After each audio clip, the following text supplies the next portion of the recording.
ကဲမျိုးတို့ရေကျမတို့ဒီနေ့ channel မှာခန်းကစော်သီးလေးနဲ့သမောရွက်လေးခူးထားတယ်ပေါ့နော်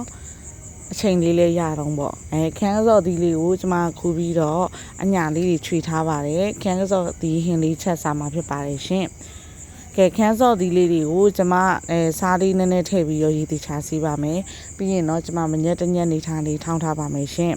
မညက်တညက်နေထားလေးထောင်းတော့မှကျမတို့ဟင်းချက်တဲ့ခါမှာရတာစိတ်ဝင်ပြီးတော့ပို့ပြီးစားလို့ကောင်းမှာဖြစ်ပါတယ်ရှင်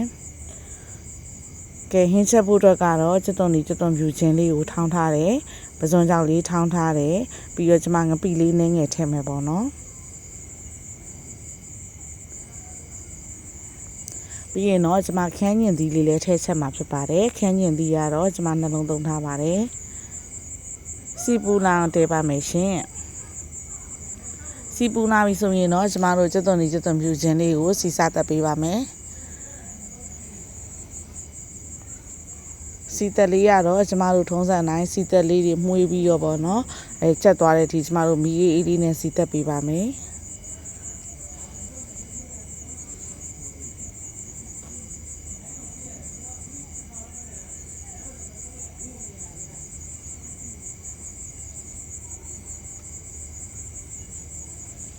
ကျမတို့စီတက်တာနိုင်လေးဟင်းရရတာပူစားကောင်းနေပဲပေါ့နော်ကဲစီတက်လေးလည်းရပြီဆိုရင်တော့ကျမတို့ငပိလေးနဲ့ငယ်ထည့်ပါမယ်ကျမတို့ငပိလေးကိုခြေသွားတဲ့အထိကိုစိတ်ရှိလက်ရှိနဲ့ခြေပြီးတော့ကျမတို့စီတက်ပေးပါမယ်ငပိလေးတွေကခြေသွားမှပဲကျမတို့စားကောင်းမှာပါငပိကဲလေးတွေကျန်နေခဲ့ရင်စားတဲ့ခါမှာကျမတို့ငပိရတာကြီးဟိုပေါ့နော်ချက်ချင်းတန်းစားတယ်လို့မျိုးဖြစ်သွားတာပေါ့နော်အဲဒါကြောင့်ငပိလေးကိုခြေအောင်လေးတခြားခြေပေးရပါမယ်အလွယ်ဆုံးနည်းကတော့ရေနည်းလေးဖြော်ပြီးတော့ထည့်လိုက်ရင်တော့ပို့ပြီးတော့မြန်ပါတယ်ကျမတို့ဒီနေ့ဒီတိုင်းလေးပဲထည့်ပြီးတော့ခြေသွားတဲ့အထိပဲခြေပေးလိုက်ပါတယ်ရှင်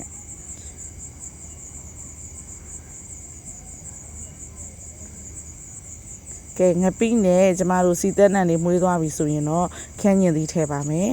အမှန်မှန်တော့ကျမတို့ပေါ့နော်ပစွန်ကြောက်ထောင်းထားလေးရင်ထည့်ရမှာပါထည့်ပြီးမှခန်းညင်သီးထည့်ရမှာပါကျမခန်းညင်သီးရင်ထည့်လိုက်တဲ့အတွက်ကြောင့်မို့ကျမဟိုဘက်ဒီဘက်ခွဲလိုက်တယ်ပေါ့နော်ပြီးတော့ကျမဟိုဘက်မှာပစွန်ကြောက်လေးကိုထောင်းထားတာကိုကြော်တယ်ဒီဘက်မှာလည်းခန်းညင်သီးလေးကိုလှိမ့်နေပေါ့နော်ကျမဒဲတစ်ခုထဲမှာပဲကျမနှစ်မျိုးလေးကြော်လိုက်တယ်ပေါ့ရှင်ပြီးရင်တော့နှစ်ခုလုံးပေါင်းလိုက်ပါတယ်ပေါင်းပြီးတော့ကျမလုံးလိုက်ပါတယ်ကျမတို့ဒီပစွန်ကြောက်စီတက်ထားတာလေးနဲ့ခန်းညင်သီးအနှံလေးပေါ့နော်လုံးသွားတဲ့အခါမှာရသွားတဲ့အခါမှာကျမရေလေးနဲ့ငယ်ထည့်မယ်ဘာလို့လဲဆိုတော့ကျမတို့ခန်းညင်သီးလေးကိုကျမတို့စီတက်မယ်ပေါ့နော်ခန်းညင်သီးလေးနည်းနည်းခြောက်သွားတဲ့အထိကျမတို့ဒါတည်ပေးရမယ်ပေါ့နော်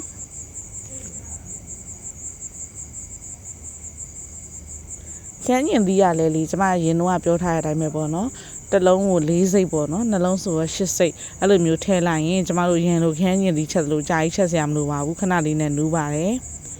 ခန်းညင်သီးလေးလိတ်သွားရင်ကျမတို့ရပြီပေါ့နော်အဲ့လိတ်သွားတဲ့နေသားလေးကျမတို့ချက်ပါမယ်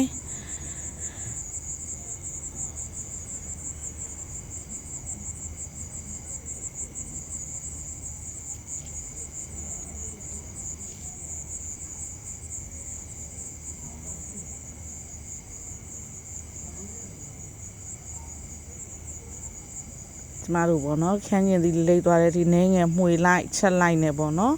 လိုမျိုးလေးချက်ပေးရမှာဖြစ်ပါတယ်ရှင်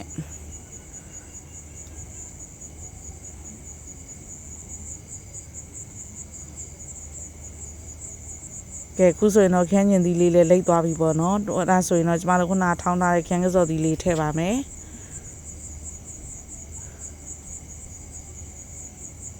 ခန်းကစော်သီးလေးတွေကိုကျမတို့ဒါခုနပေါ့နော်စီတက်ထားတဲ့အနှစ်ကလေးတွေအဲ့ထဲဝင်သွားအောင်ကျမတို့ရေလုံးဝမထည့်သေးဘူးပေါ့နော်လုံးပေးပါမယ်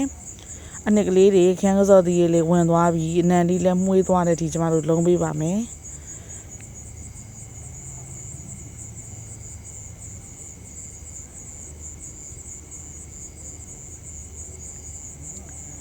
ခန်းကစော်သီးကတော့ဒါကျမကြီးရန်ကောင်းမှုနဲ့ပေါ့နော်ခန်းကစော်သီးကကျမတို့အတုံမြုံနေပဲစားအစိမ့်လိုက်ပဲစားပေါ့နော်သူက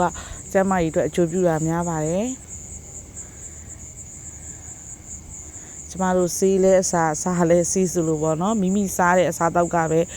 ကိုယ့်အတွက်အကျိုးပြုတယ်ပေါ့နော်အဲ့ဒါဆိုရင်တော့ကျမတို့ဒါစားပေးသင့်တယ်ပါတယ်စားပေးသင့်တဲ့အထဲမှာလည်းပါတယ်ပေါ့နော်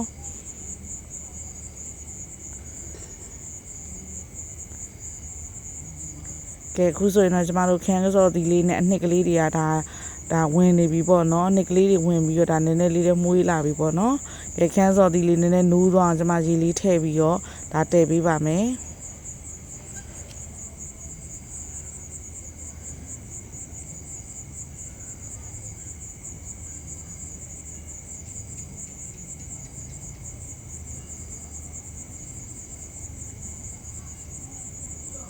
ဒါတော့အရန်ဟင်းတစ်ခွက်လို့ပြောလို့ရတယ်ပေါ့နော်ဒါတော့ရန်ဟင်းတစ်ခွက်ပေါ့ဒါပေမဲ့ကျမကတော့ခန်းကစော်ဒီကြိုက်တဲ့အတွက်ဒါကျမတို့တော့ရန်ဟင်းတစ်ခွက်မဟုတ်ဘူးပေါ့နော်ဘာလို့လဲဆိုတော့ကျမအဲ့ပစွန်ချောက်နဲ့ခန်းကစော်ဒီနဲ့ချက်ရင်အဲ့ကစီလေးနဲ့ပေါ့နော်ထမင်းပူပူလေးနဲ့ကျမနှဲစားရင်ဒါကျမအရန်ကြိုက်တဲ့ဟင်းထဲမှာပါတယ်ပေါ့နော်အားကြောင့်မို့လဲဒါချက်ပြတာပါတယောက်နဲ့တယောက်ချက်တဲ့နီလန်ချင်းမတူရင်လဲကျမတို့သိခံပြီးကြည့်ပေးပါနော်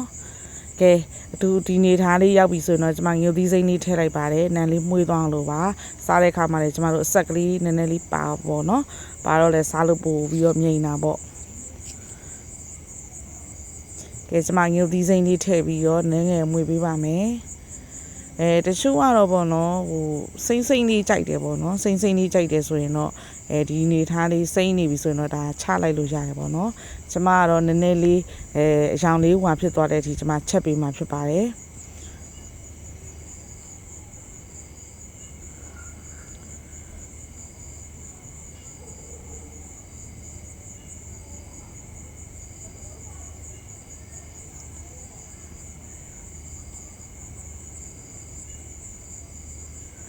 ကဲဒါဆိုရင်တော့ကျမတို့ရေလေးလည်းခမ်းပြီပေါ့နော်အနံလေးလည်းဒါမှုေးလာပြီပေါ့နော်ခန်းကစော်ဒီရပေါ့နော်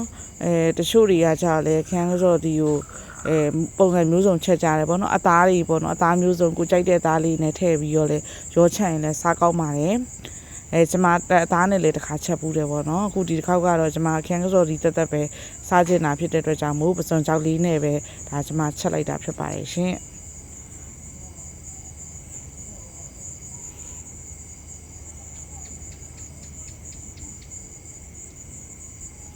ကဲခုဆိုရင်တော့အနံလေးကအရန်အောင်မှုေးနေပါပြီ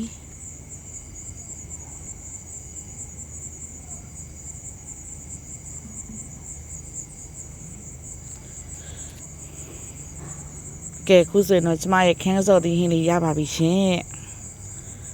ကဲဒါကျမအိုးချခံဒီနေထားလေးပေါ့နော်ကဲချက်ပြီဆိုရင်တော့ကျမတော့ထမင်းပူပူလေးနဲ့စားမှဖြစ်ပါတယ်ရှင်စားကြပါအောင်နော်